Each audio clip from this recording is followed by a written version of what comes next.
All right, thank you everyone for joining us today for the second presentation as part of our spring opioid education series.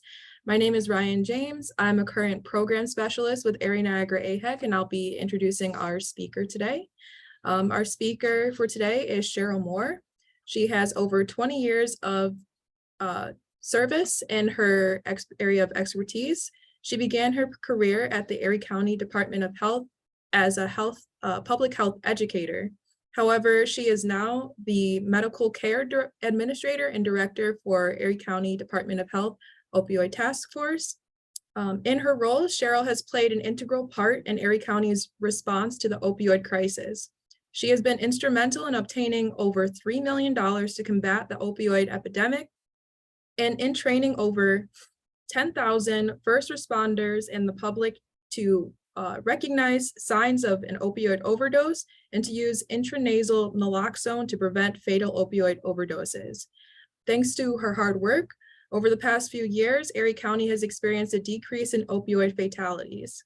In addition to opioid prevention activities, Cheryll operates the county's expanded syringe access, or ESAP, and needle disposal programs. Now, community kiosks for medication and needle disposal are located in many accessible sites in Western New York, collecting several tons of medical waste yearly. Cheryll facilitates professional training for ESAP around the state, making her a nationally requested speaker on the topic. With that being said, I'll turn over the floor to Ms. Cheryll Moore.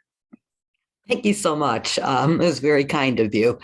I'm really glad everyone is here, and I'll kind of start with a sad thought.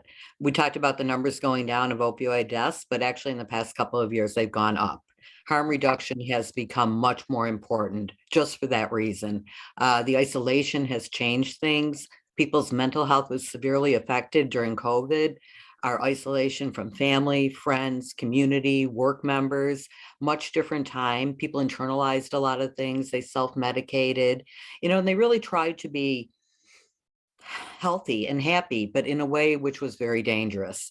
There's a lot of products out there we didn't know about. Today, fentanyl is really what's on our street. And talking about that really brings us to the subject of harm reduction. Our department actually functions on harm reduction. It is the Office of Harm Reduction. We have about, and I'll show you the breakdown of our staffing, a very small group of people, and we work in many different areas. It's a term that everybody tosses around today, but I don't really think that they know exactly what it means. And really talking about that, understanding what other people are talking about, because we all have a different understanding. So practical approaches to harm reduction is what we will talk about today. What you can do day to day, what you already do day to day, what things happen. It can be scary when people say that. They're like, oh, that term, but that term is really very loosely defined. So on that note, let's talk about the definition of harm reduction. And quite interestingly, there's not one definition. Going back when I was taking a look at things, as far back as 1996, and you can see that circled there, one of the lead researchers in this field, which was Alan Marlett, he published quite a bit of research on this, a lot of meta-analysis of documents that were out there, did a lot of interviews, and really came up with 4 basic assumptions that are central to harm reduction as a framework. I mean, when we talk about this, it's a public health alternative to moral or criminal activities that really affect models of drug use and addiction. We've worked very, very hard to change how we discuss this, how we talk about this with folks. And it's really breaking down stigma, breaking down the way we discuss people, not backing people into a corner. And you can see at the beginning of this, what we talk about is come as you are. This is where this started. And we're talking 1996. We have to realize this. Today is 2023, and we're still discussing this. So next, we talk about it recognizes that abstinence, would be the ideal outcome. But we also know we accept alternatives to reduce harm. It would be ideal if somebody, always had protected sex, but does it always happen? Absolutely not. So we work on things to reduce that harm. It would be ideal if somebody didn't self-medicate, if they talked to a medical care provider or a mental health provider to really work on things. But it doesn't happen all the time. So we've worked on ways to keep people as safe and healthy as possible. It's really even back in the 90s, we talked about this as a bottom-up approach. People that were struggling with the disease at the time, we talked about it as addict advocacy. Today, we changed that word. It's people struggling with substance use disorder, and they're advocating for fair treatment. Instead of the top down, where the professionals are like, this is what you need, I'll tell you what you need, it's patient-based, it's consumer-based, it's asking the consumer. And it's also about low threshold. That term's thrown around also. Instead of the traditional ways of, putting people through the rigmarole, having to go to 5, 6, 7 different appointments on the professional schedule, this is meeting people where they are at.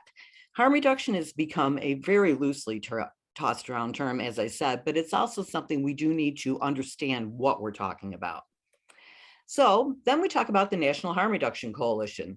They are the experts today. They're looked on as the experts. They gather the research, they review the research, they publish it, they've come up with policies, they have a legal arm today. And they really were started by people that are in their life struggling with something and needed to reduce the harm to be as healthy as possible. It may have been a loved one, it may have been themselves. So they say harm reduction is a set of practical strategies and ideas aimed at reducing negative consequences associated with drug use. Now, harm reduction to them on their site also is a movement for social justice built on a belief in and respect for the rights of people who use drugs. Now, the real focus here is drugs and drug use. Harm reduction is in other areas, though. Today, and this is fairly new, and this is with our administration because of all the opioid deaths, SAMHSA has come on board. That is the federal level agency that funds and controls and sets policy for substance use treatment, for mental health treatment. Do we have a microphone on? I do believe. I'm trying to mute you, sorry. But they have come on board. This was always had been a very, very area that was controversial. People did not believe in it. There wasn't a lot of research. Well, the research is out there today. It is unrefutable. And we know that keeping people as healthy as possible on their terms, and it's in every kind of disease process, is the most successful. So they've come out in support. They're changing programming. They are changing availability of funding, what things can be used for to meet the needs of the consumer, not of the practitioner. Different way of thinking there. Now, Wikipedia, they got in the mix. Now you're seeing all these different definitions for harm reduction. They are all over the place, but the central theme is, as you look, meeting people where they're at on their terms. Harm reduction was implemented at great length at the beginning of the HIV epidemic, when people did not know really how the disease was spread. They thought it might be sexual. So they really worked on, we're not going to say don't have sex, but we're going to say, come on, use a condom. And that's what people did. People were very successful once they adopted different behaviors. It reduced the harm, but you can't reduce human behavior. And people want to do what they want to do. So we want people to be as healthy as possible.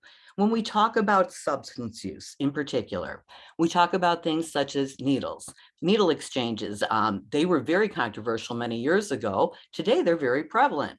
We have learned that people need to have the correct equipment, that they need to have clean equipment. They need to have access to doctors, to medical providers, to other people who potentially had used drugs in the past, have learned experience, they can talk to and start on their own journeys. So as you can see, it's across the board. We have definitions going back to the 90s, and we continue to define the term. Now we need to do some more practical implementation. So let's talk about daily uses of harm reduction that we probably don't ever think of. Every single day of our life, we do things unconsciously that we just do to keep ourselves safer. If you're baking something, you could stick your hand in that oven and pull that pan out, but boy, you'd get a nasty burn. We use a pot holder to reduce the harm to still get the good effect, which is those cookies coming out. So that's probably your most simplistic idea. Other uses that we don't even think of. And historically, and this is what I was sharing with you, some older uses and some things that are prevalent today. As we learn, we've learned to reduce the harm even more. So when we talk about seatbelts, Seatbelts are in cars to reduce the harm if a crash should happen. Nobody wants to be in a car crash. No one wants anyone to be in a car crash. But we know today from lots and lots of research that people with seatbelts fare drastically better. Without a seatbelt, you might be ejected. Now, when we first started putting seatbelts in cars, we said, hey, this is a great idea. And we put lap belts in. And that's the first picture you can see there. It just went around your lap. We learned, though, quickly that people were still being harmed and actually harmed by the device for harm reduction. So we learned quickly to add another piece to it. And you see what most people see today, the harness. If it's well fitted, it protects you.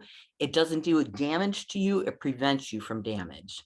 Now we'll talk about car seats with our babies. The first one I have to laugh at. I mean, that was, our parents thought in the 60s and the 70s, they were doing the right thing here. I mean, these wonderful seats, it was better than putting the baby on the front seat of the car where there were no seat belts. But, today we kind of laugh about that. We probably shouldn't, but we've learned so much more. So today we have seats that are fitted for the child. They support the child, they support the neck, the head, they are firmly in the cars.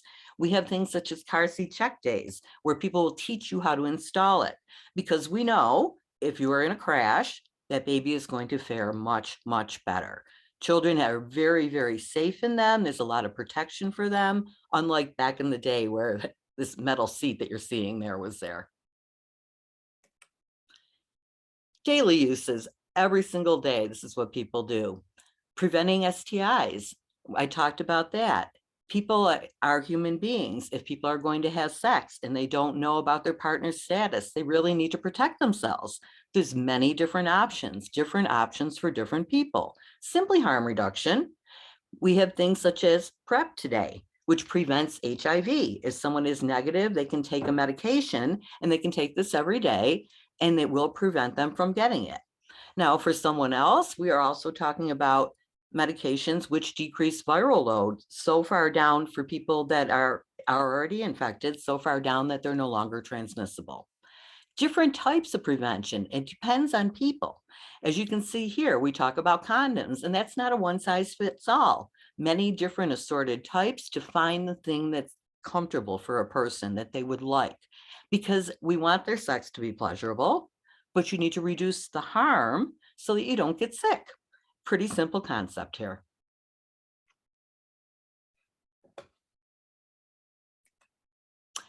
Other daily uses that we don't think of, and we probably should. It really came to light in the past few years.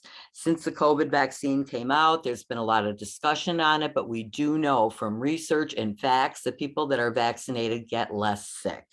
It's reducing the harm. We don't want the deaths to occur. At the beginning of the epidemic, the number of deaths were astronomical. There was no natural immunity. We didn't have immunity from vaccines. As you can see, we've been doing vaccines for many, many, many years. Found an old vaccine record. And that's to reduce the harm, because people that got mumps could get very, very sick. Rubella vaccines, measles, we do PPD tests. We do all of these things to reduce the harm to people so that they don't get as sick. We know with COVID, we know with the flu, people are recommended to get the vaccines. You may get a case of it, but it's probably going to be milder. Then we move on to things for our older adult population. We're talking about things like shingles and pneumococcal. They reduce death drastically and pain from shingles. So we want to get people as healthy as possible on their terms, but these are tools that they can use to do that. So harm reduction approaches for working with people who use drugs. That's what people usually associate harm reduction with. So let's talk about some of these approaches. It's not all inclusive. We're always adding new things. So SEPs, that is syringe exchange programs. Talked about ESAP in the introduction. That's also syringe access. Laws have changed. People can access syringes at drugstores without a prescription. You don't need to, go in there and have it something from your doctor. You can just go in and buy them. Providers can also provide syringes to their patients at no cost if they want to do that, or they can get that, they can get them in their regular way through their prescription plan. But many times we've learned that copay is really prohibitive. So getting people the tools that they need. Naloxone. Naloxone is a generic name. Narcan is the brand name. This is the drug that reverses opioid overdoses. This is probably the biggest harm reduction tool in our opiate epidemic today, because we know if someone is not breathing, there is no option for care. So keeping people with us, keeping them breathing, nobody wants to get sick, nobody wants to die. These things are happening though. We want to make sure we have the tools out there to reduce that harm so it is not fatal. Fentanyl test strips. That was very controversial for a while, distributing strips to people who are actually purchasing drugs. And we're talking about street drugs. We'll talk a little bit more about them. But that we know today, you need to know what's happening because too many people are dying. So it's once again reducing the harm. Wound care, keeping people as healthy as possible. We don't want them to lose a limb. We don't want them to have an abscess. These staph infections are traveling to heart valve replacement for people. And many people are not as healthy as possible, and they're not possible to have that. So all these things, general primary care. We don't think about that because if we go to the doctor yearly for your physical or your OBGYN or wherever you may go and you do your regular checkups, it's just part of your routine. If you are active and actively using substances, that many times will go by the wayside. Very critical though, because your whole body needs help. Your body needs things such as have your blood pressure checked. If you're not eating correctly, things can go wrong. Check your sugar, make sure somebody doesn't have diabetes. All these things can also affect people the way they think, and we want them to make the best choices possible for themselves. Housing. We talk about housing, and this is probably the biggest harm reduction. If people are unhoused, all these other things kind of go out the window because they're doing anything possible to just have basic life. We provide peer support. That's a wonderful thing for people who use drugs because it's someone who has been there and done that. They don't judge, they support, they walk a journey. Their role is not to diagnose, their role is not to tell someone where to go, their role is to support the individual's choice. And that's very rare when somebody is struggling. Supervised injection sites. Probably the most controversial thing out there. We'll talk briefly about it at the end. They are not legal in New York State at this time. There are a few pilot sites. The success has been huge, so I'm hoping the evidence will be looked at. So what do we do at Erie County at the Department of Health? Well, we're an ESAP provider. So people can come to us and get safe injection kits, clean syringes, injection supplies such as alcohol wipes, Band-Aids, cookers, sterile water, anything to not transmit disease for themselves. We don't want people to reuse needles because breakdown in skin, that's not a very dangerous way. A lot of staph infections enter that way. We don't want transmission of hepatitis C or HIV. We know the hepatitis C rates are increasing rapidly. Naloxone, we distribute thousands and thousands and thousands of kits. We don't know, and people will ask, what is the success rate of that? I wish we did know every kit that was used, but our hope is it is there when it's needed.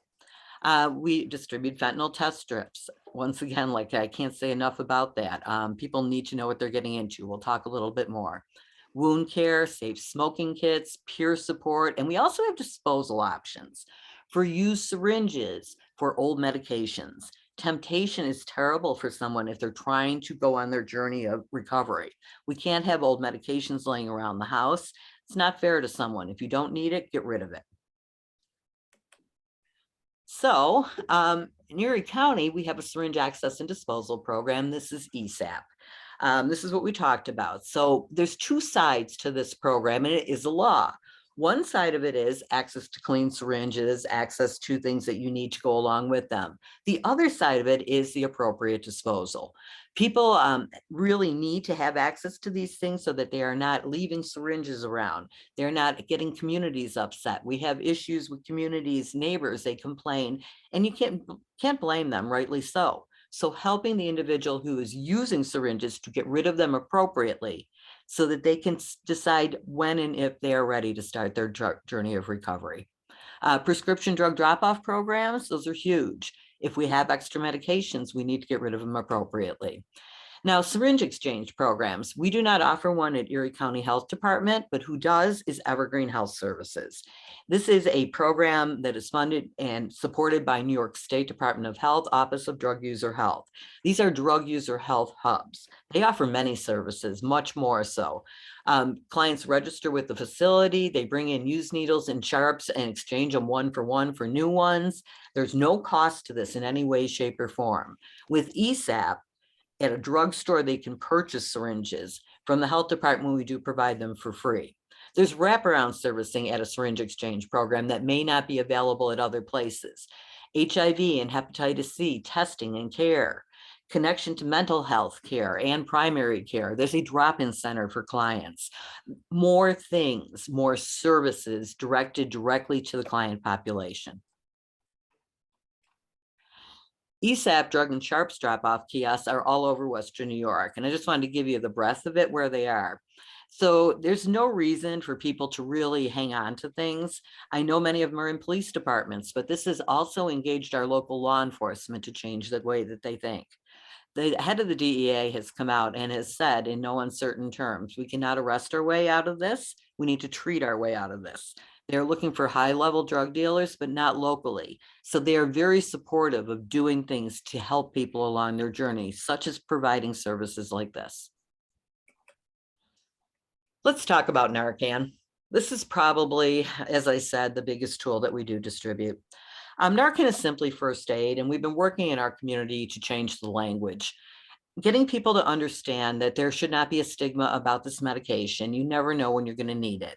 People overdose and stop breathing for many reasons. Today, and I was thinking backwards when she's talking about at the beginning in the introduction, the fact that the numbers of deaths had gone down. There was a time it had, we were very successful, and then the drugs changed. Today, we see a lot of the stimulants cut with fentanyl, which is a very, very strong opiate. More than half of our deaths in Erie County are attributed to that mixture of drugs. The scary part of this is today, people think that, hey, that's okay. I go to the bar and I went with my friends, did a line in the bathroom. It's a very social drug. So we've had to really change the messaging to people. You don't know what you're getting. And everybody needs to have Narcan, that first aid tool. Because if you came upon somebody perhaps that was in the street, maybe they got their leg amputated and you had, they got in a car accident and you happen to have something to use as a tourniquet, you would tie that on there. That would be first aid. Narcan is first aid the same way for somebody that stops breathing.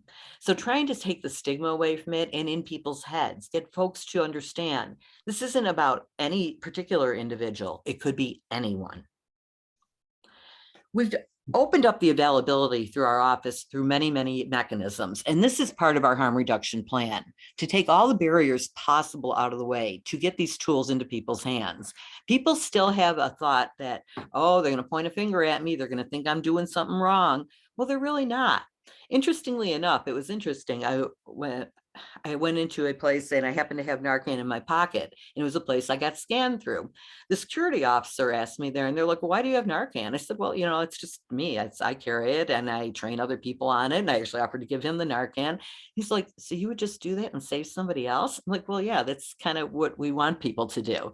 He didn't really understand that until we had that conversation. By the way, I did leave him. Yes. Yes. He didn't understand that it wasn't going to harm someone. He was not promoting drug use, but he was giving someone the option to breathe until we had that conversation. Texting for Narcan adds a level of anonymity. Even though we mail Narcan to people's houses, we know their name. They don't have to have a face-to-face conversation with you if they don't want to. So we took that barrier out. We've put units like these all over Western New York. There's well over 1,600 of them in the Western New York area. They are not locked. There's no alarms on them. And we ask the host sites to really just monitor them and we will give them all the Narcan they want to fill them. We've been very successful with people being able to anonymously walk up to a box, take a kit out and take it for their use at home. Other things that we do to break down the stigma, we meet people directly where they're at. We were asked by a local music club, this is Town Ballroom, to go to all their shows. We sit before the show in the first set. We distribute fentanyl test strips. We distribute free Narcan. We've had conversations about the social responsibility of our community. They know people are overdosing. They know it's very prevalent in the community. They've had conversations with patrons and they've been very thankful. So a different place, never would have thought of being there, sitting there before every show, reducing that stigma, reducing the harm in the community to keep people breathing. People get a message there and we're pretty upfront with them. We tell them, I'm not telling you not to use drugs. I prefer if you didn't, but the reality is I know people are, so please test it, taste it, go slow, and have someone there with you with Narcan. Very practical message. You think you're gonna do it?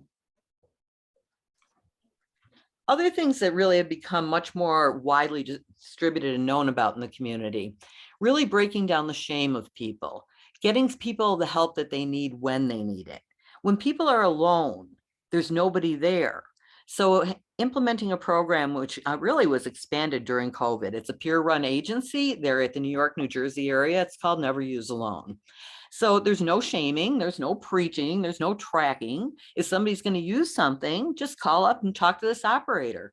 You'll make it a little agreement when you're going to answer. And if you don't answer, they're going to call 911 and get help for you to get you breathing, to reduce the harm of death. Things we do in the community also, STI testing. People need to be healthy. If you're still continuing and you're continuing to use your drugs, that's fine. No one's telling you not to, but we want you to be as healthy as possible.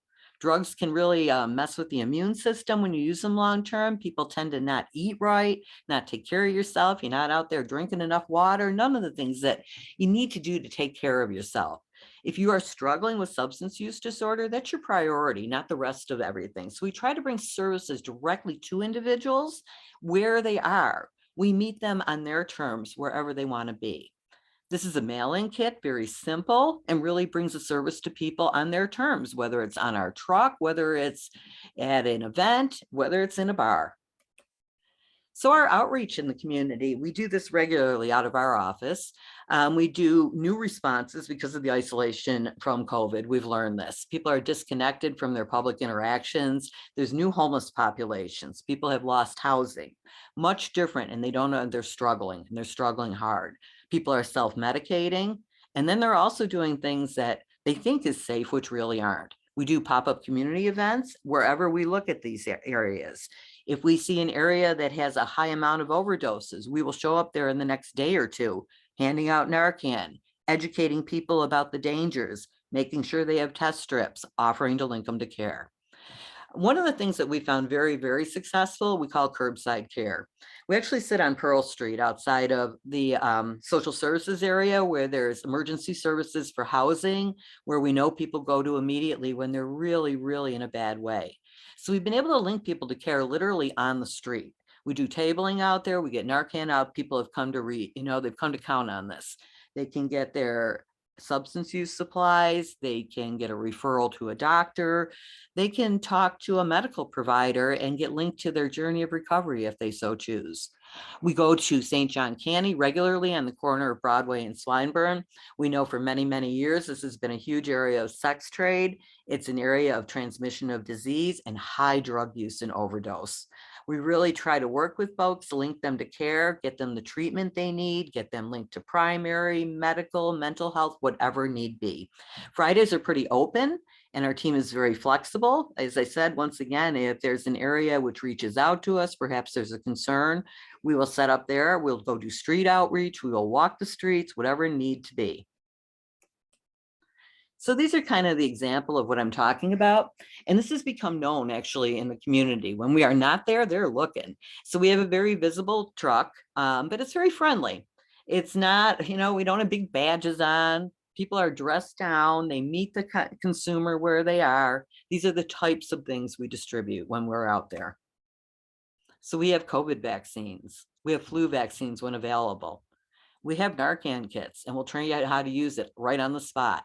We have fentanyl test strips. We'll show you how to use that too, right on the spot. There's condoms, there's lubricant. There is referrals to our STI clinic. There is STI testing. There are treatment referrals, and that's probably the biggest piece. If one person a week gets linked to care and starts their journey, wow, what an amazing success. We're still there with them, and it's on their terms. They may want to just see a mental health provider. I shouldn't say just. They may decide that, oh, I need to see my OBGYN. That is their start of their journey. And we're there to meet them with the need that they want. That's practical harm reduction.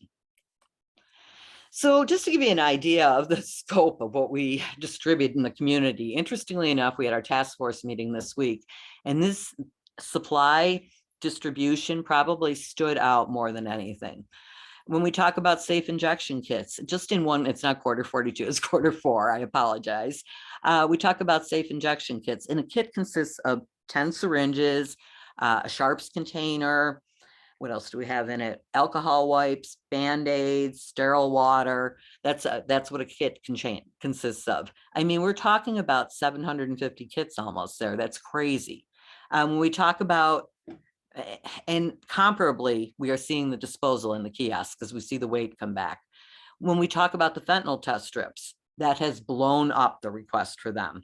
People are starting to test things, but there's still a miscommunication out there with folks and disbelief that all these things could be cut with fentanyl today. Narcan, extremely successful. We distribute a ton of Narcan. We do a ton of training. So other things that we do in the world of harm reduction, we clarify mistruths that are out there. The gossip is not correct, only the fact is. One of the things that is a huge subject of conversation today is the fentanyl issue in marijuana. We talk about regulated marijuana. We have a team member who monitors all of the cannabis task force meetings, sits on all the meetings, takes notes on them, updates this all the time. One of the things we do know that does not have fentanyl in it, everything else does. So reducing the harm of knowledge out there also. Services that we don't provide at Erie County Department of Health. Syringe exchange program, as I said, that is at Evergreen. They have a very comprehensive program. It is wonderful. That is over on the corner of Elmwood and Chippewa, right at the corner there. There's primary care, there is testing, there is support, there's a drop-in center now. There's a syringe exchange program, there is drug treatment, there's everything in one building. Primary care, we do referrals out in the community. We do have a large network of federally qualified healthcare centers in our community. So today we are able to get people, even if they don't have insurance, the medical care that they need immediately. Housing is done through referral. Housing is something we sorely lack for people struggling with SUD in our community. People are unhoused for many variety of reasons. We don't always know the reason, and people need different levels of housing. So we work together on that with some of our providers to really try to get people where they need to be, but that is tough.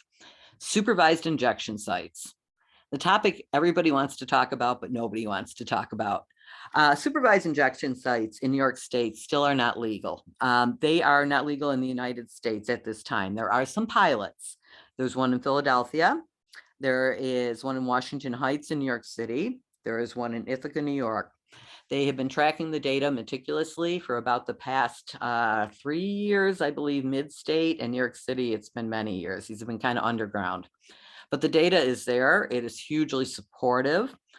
In Canada, supervised injection sites are pretty widely available now. There's one in Niagara Falls, Canada. I believe there's one in Fort Erie. There's multiple in Toronto. The purpose of a supervised injection site is offering all the harm reduction services under one roof. Medical providers are there. People bring their own drugs in. There's testing equipment there. There's clean syringes there. There's people there with Narcan. There's someone there to monitor people. When someone is ready to start their journey of recovery, there's people there to help them also. But if this is how they want to, and many people do, they're functioning, they just need the safety and the support until in their head, they're ready for their journey. One of the things there that we've seen are very few deaths, and the number of overdoses are minimal. Products are tested. They have much more refined equipment. There's also much less disease among participants. So we're not seeing the staph infections. You're not seeing, all of the HIV and the hepatitis C transmission, because we are still seeing that. People are still sharing needles. There's access everywhere, but there is such a stigma. So getting the message out to people that it is okay to not share needles. We're back to that messaging. We don't want people to do that, and we'll give you all the equipment you need. I think you'll see more on them. There's a lot of research in Europe and there's a lot of research in Canada where they've been very successful, but stay tuned.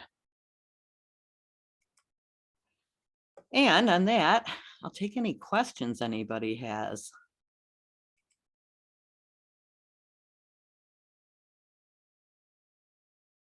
No questions.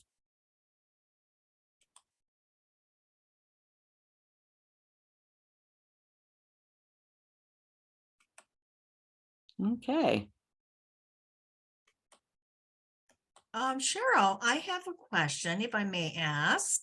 Sure. You alluded a little bit about marijuana use and things like that.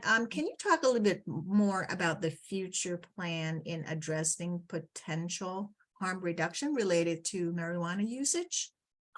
I think it is. Yeah, absolutely. I think it's not going to be anything different than when we talk about alcohol, which is a legal drug. Marijuana is going to have the same conversation.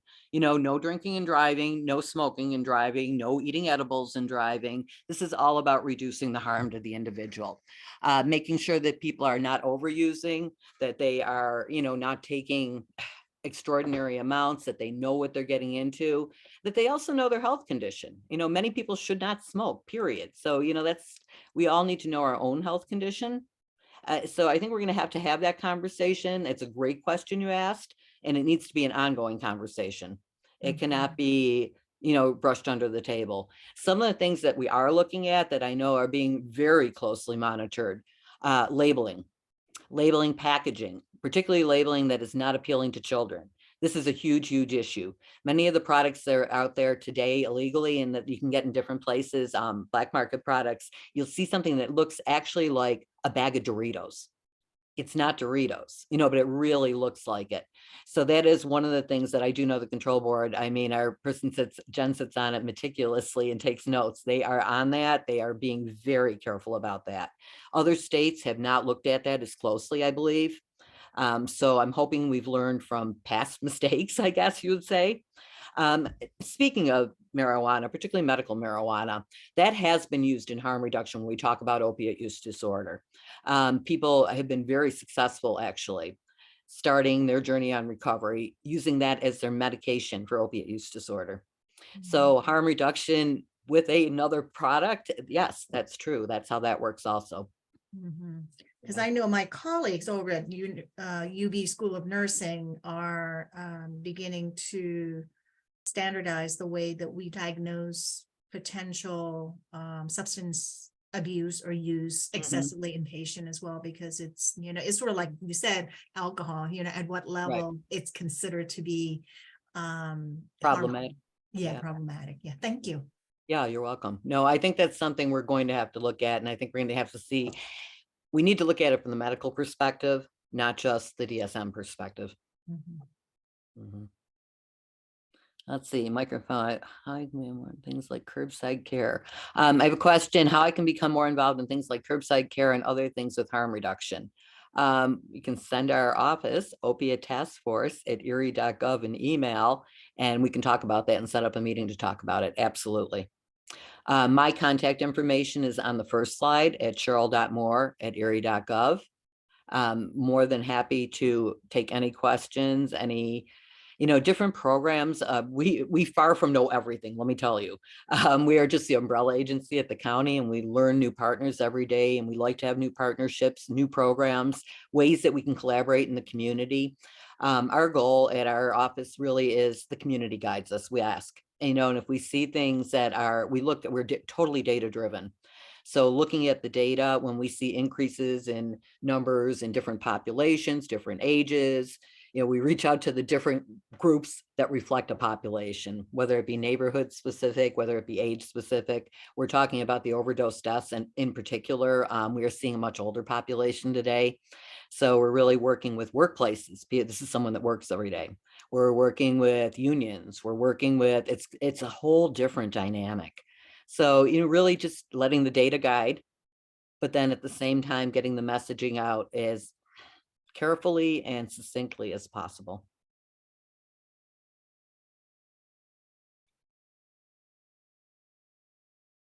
Thank you all. Thank you, Cheryl. You're Thank one. Thank you. Have a wonderful day. You too. Take care. All right, thank you so much. If anyone else has any questions, please feel free to ask. All right, well, thank you so much for joining us. Thank you. Thanks for having me. Have a wonderful day. You as well.